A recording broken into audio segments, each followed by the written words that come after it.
Resilience, unity and anger for the enemy. A year of the war rallied the people of Ukraine. Sociological surveys show that Ukrainians have begun to pay less attention to regional and linguistic ethnic differences, and trust in state institutions has grown significantly.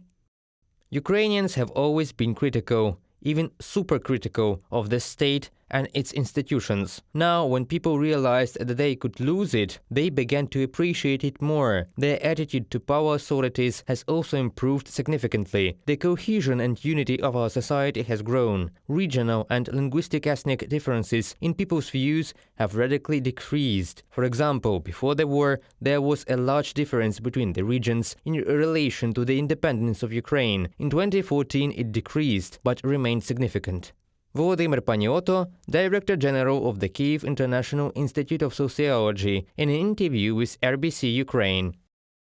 Confidence in the armed forces has grown from 64% to 97%. Despite Russian shelling that destroys infrastructure and takes people's lives, the vast majority of Ukrainians believe that the armed struggle must continue, and only a minor part of society, less than 5%, is ready to make concessions for the sake of a ceasefire.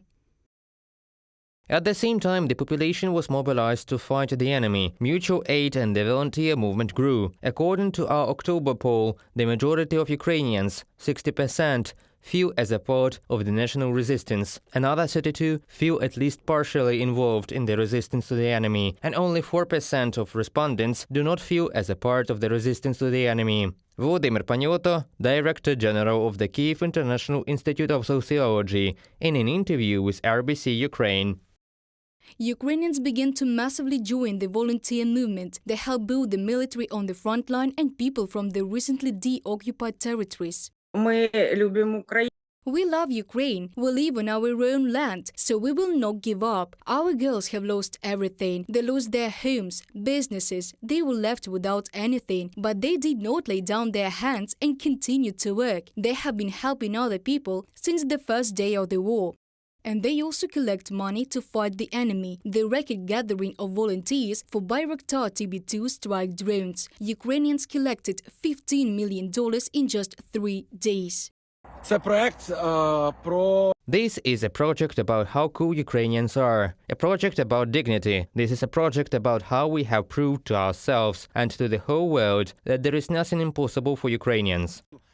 At that time, the initiative surprised the drone manufacturer in Turkey so much that they donated the drones to Ukraine. And with the money raised, the volunteers bought a people's satellite, which is now used for reconnaissance.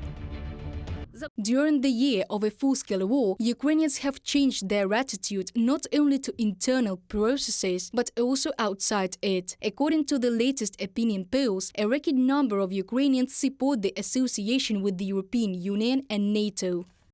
One of the direct consequences of the full-scale Russian invasion has been the rise of Ukrainian Euro-Atlantic sentiment, which is at the highest level in the history of the country. To date, 87% support Ukraine's accession to the European Union, 86% to NATO.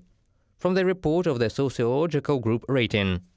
On February 24, 2022, Putin was going to destroy Ukraine in a few days, but the Kremlin's aggression only strengthened Ukraine. And even after a year of a full-scale war, Ukrainians remain united in their desire to win back all their territories and do not intend to compromise with the aggressor.